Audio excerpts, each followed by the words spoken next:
Gold trusted gold buyers మీరు తాకట్టు పెట్టిన బంగారాన్ని విడిపించి ఈ రోజు ఉన్న మార్కెట్ ధరకు కొనబడను.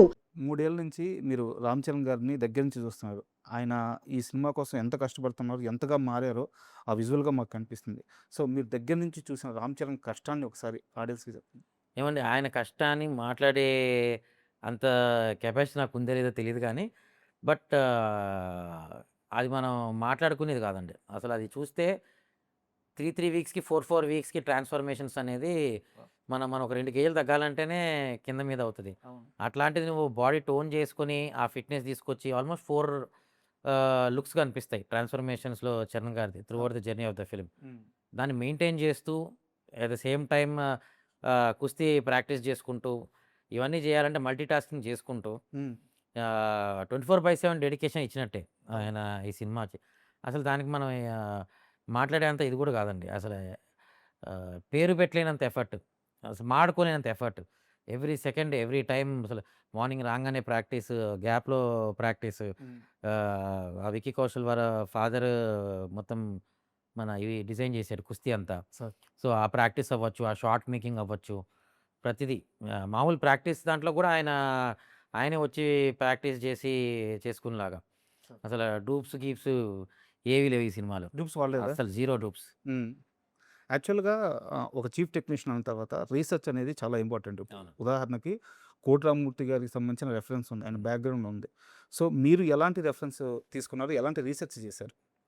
ఆల్మోస్ట్ 70స్, 80స్‌కి సంబంధించిన విజయనగరం టెంప్లెట్స్ అంతా కూడా ఆ ఊర్లకెళ్ళి మొత్తం వీడియోస్ తెచ్చుకొని, అక్కడ లైబ్రరీస్ నుంచి విశాలాంధ్ర అట్లాంటి ప్లేస్ నుంచి కంటెంట్ తెప్పించుకొని, ఆ టైంలో వచ్చే న్యూస్ పేపర్స్ ఇవన్నీ ఏ ఏ కంటెంట్ దొరికితే ఆ కంటెంట్ తెచ్చుకున్నాం. ఓకే. ఢిల్లీ, గిల్లీ మిగతా అన్ని అఖాడాస్, జనరల్‌గా కుస్తీశాలని అఖాడా అంటారు. హ్మ్. అఖాడాలన్నిటికీ ఎళ్లి అసలు వాళ్ళు ఎలా ఉంటాయి అఖాడాలు, ఎలా మెయింటైన్ చేస్తారు, వాళ్ళ ప్రిన్సిపల్స్ ఏంటి, వాళ్ళకి దైవత్వంతో సమానం. ఈవెన్ అక్కడ ఉన్నా సరే, ఆ గ్రౌండ్‌ని కూడా వాళ్ళు దండం పెట్టుకునే లోపలికెళ్తారు. సార్. లోపల కూడా చాలా హైజీన్‌గా పూజ చేసినట్టు క్లీన్ చేసుకోవడం అలాంటివి ఉంటాయి. ఇవన్నీ అండర్‌స్టాండ్ చేసుకుంటే మనకు ఒక ప్రాసెస్ అర్థమవుతది. ఎలా చేస్తే ఇవన్నీ తయారవుతాయని. సో, అవన్నీ మనం కుస్తీలో ఇంప్లిమెంట్ చేసుకున్నాం. బెల్లం చేసే ప్రాసెస్ ఏంటి? ఇప్పుడు వేరే ఉంది కెమికల్ ప్రాసెస్. హ్మ్. అప్పట్లో ఎలా చేసేవారు? ఎలా ఎలాంటి ఎక్విప్‌మెంట్స్ ఉండేవి? సార్. ఎలా వాడి చేసుండొచ్చు? ఈ ఈ టైప్ ఆఫ్ రిసర్చ్‌లు. ఇప్పుడు విజయనగరం ఉంది. మన సినిమాకి కావాల్సిన కథకి ఎంత కావాలి? క్లాక్ టవర్ ఉంటది. యాజ్ ఇట్ ఈజ్ రెప్లికేట్ లా చేయకుండా కథకి కావాల్సిన విధంగా దాన్ని మౌల్డ్ చేసుకున్నాం. టైమ్ లైన్స్‌ని బట్టి. అట్లా చిన్న చిన్న లిబర్టీ తీసుకుంటూ ఇప్పుడు కుస్తీశాల ఉంది.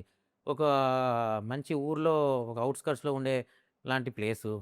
సత్రం అని ఒకటుంటది. అన్నీ నెక్స్ట్ లెవెల్ విజువల్సే ఉంటాయి. సో, సెట్స్ అన్నీ. మీరే చెప్పారు 20కి పైగా సెట్స్ ఏసామని చెప్పేసి. సో, అంటే నేను కథ అడగట్లేదు. ఏం రివీల్ చేయాల్సిన అవసరం లేదు. బట్ ఈ ఒక్క సెట్‌లో జరిగే ఎపిసోడ్ మాత్రం సీక్వెన్స్ మాత్రం ఆడియన్స్‌ని మెస్మరైజ్ చేసేస్తది. ఇది సినిమాకి టర్నింగ్ పాయింట్ అనే ఆ సెట్ గురించి ఏమన్నా చెప్తారా? టర్నింగ్ పాయింట్ లాగా ఏం లేదండి. సార్. ఇది రకరకాల టర్నింగ్ పాయింట్స్ ఉంటాయి. బికాస్ జర్నీ అంటున్నా నేను. ఆ! సో, ఒక టర్నింగ్ పాయింట్ బేస్డ్ మీద ఉండే కథేం కాదు. హ్మ్. సో, ఆ జర్నీలో మీకు డిఫరెంట్ సెక్షన్స్ ఉన్నాయి. హ్మ్. ఫస్ట్ కొంతసేపంతా ఒక ఏరియా ఫీల్ వస్తది. తర్వాత క్రికెట్ అవన్నీ ఉంటాయి. తర్వాత నెక్స్ట్ ఇంకో జర్నీ ఉంటది. తర్వాత కుస్తీ వస్తది. సో, ప్రతిదానికి మీకు ఒక డిఫరెంట్ ఎక్స్‌పీరియన్సే. దేనికి దానికి తగ్గట్టు. దేనికి తగ్గట్టు దానికే ఉంటది తప్ప, దీంతో దాన్ని కంపేర్ చేయలేం. దాంతో దీన్ని కంపేర్ చేయలేం. అండ్ చాలామంది అడగమన్న క్వెషన్ ఏందంటే, సెట్స్‌లో బుచ్చిబాబు గారు ఎలా ఉంటారు? ఎందుకంటే ఆయన ఎప్పుడు స్టేజ్ మీదకొచ్చినా ఇలా చేతులు కట్టుకొని అమాయకంగా ఉంటారు. బట్ అమాయకుడు ఈ సినిమా తీయలేడు. ఆ విజువల్స్ చూస్తుంటే, అవును. చరణ్ గారి విశ్వరూపం చూస్తుంటే అవును. అమాయకుడు ఈ సినిమా తీయలేడు. సో అమాయకుడేం కాదండి. ఆ! అమాయకుడంటే మిగతా వాటిలో అమాయకుడేమో కానీ, ఆ! తను రాసుకున్న కథని తను ఏం చూసాడు అనేది తనకు కావాల్సింది తనకు తెలుసు. సరే. సో, ఆబ్వియస్‌లీ దాన్ని కాంప్రమైజ్ అయ్యి తీసే అతనైతే కాదు. ఎలా ఉంటారు సెట్స్‌లో ఆయన కమాండ్ ఎలా ఉంటది?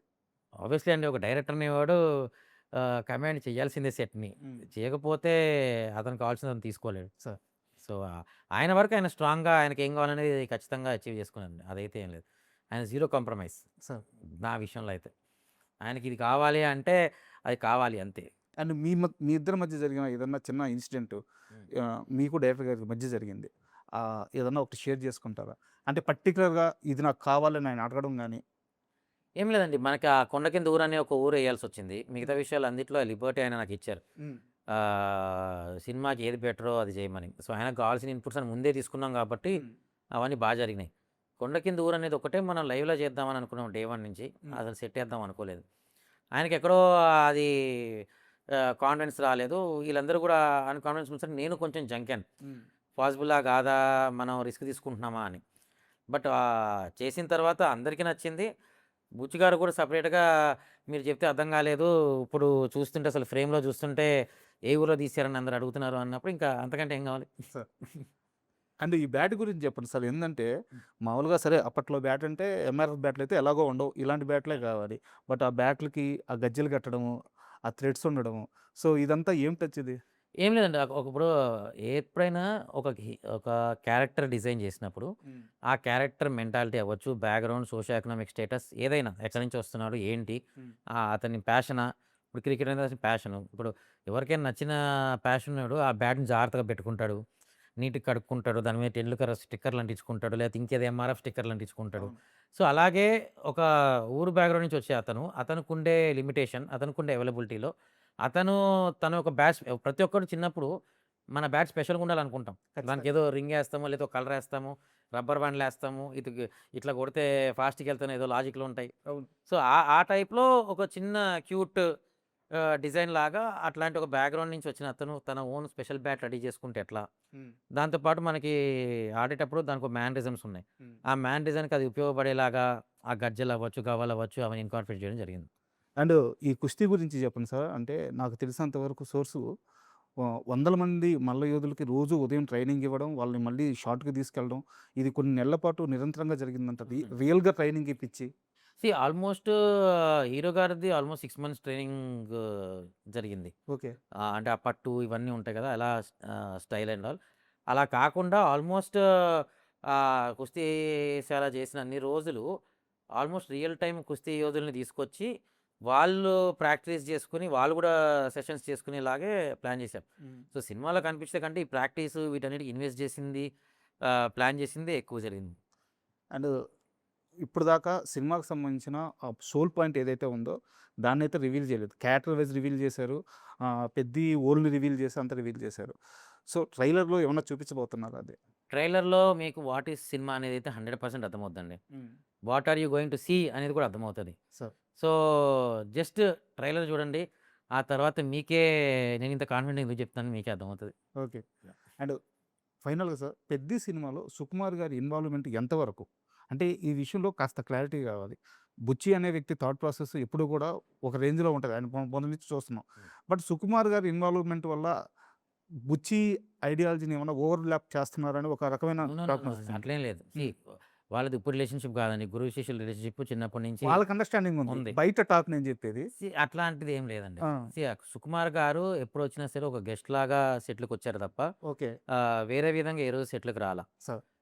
బ్యాక్ ఎండ్‌లో కథ వైస్ ఆయన ఏం సపోర్ట్ చేశారు, ఎలా సపోర్ట్ చేశారు అనేది నాకు అవేర్‌నెస్ లేదు. ఓకే. అది బుచ్చిని అడిగితేనే చెప్పాలి. బట్ ఏ రోజు ఆయన సెట్స్‌కొచ్చి ఈ సినిమా ఫ్యాక్టర్స్‌లో బుచ్చికి డిస్టర్బ్ అయ్యేలాగా లేదు. ఏమండి ప్రతి డైరెక్టర్‌కి అతనికి ఏం కావాలో తెలుసు. అట్లాంటి సుకుమార్ గారికి అతని అసిస్టెంట్ దాంట్లో ఎందుకు ఎళ్లి పెడతారు? ఎందుకు ఇది కరెక్ట్. చేస్తారు? కరెక్ట్. ఎవరైనా ఒక మంచి చేసి పుష్ అవును. చేయాలనుకుంటారు గానీ. పైగా అది 'బుచ్చి' గారంటే సుకుమార్ గారికి చాలా ఇష్టం. Favourite student. అవును. సో,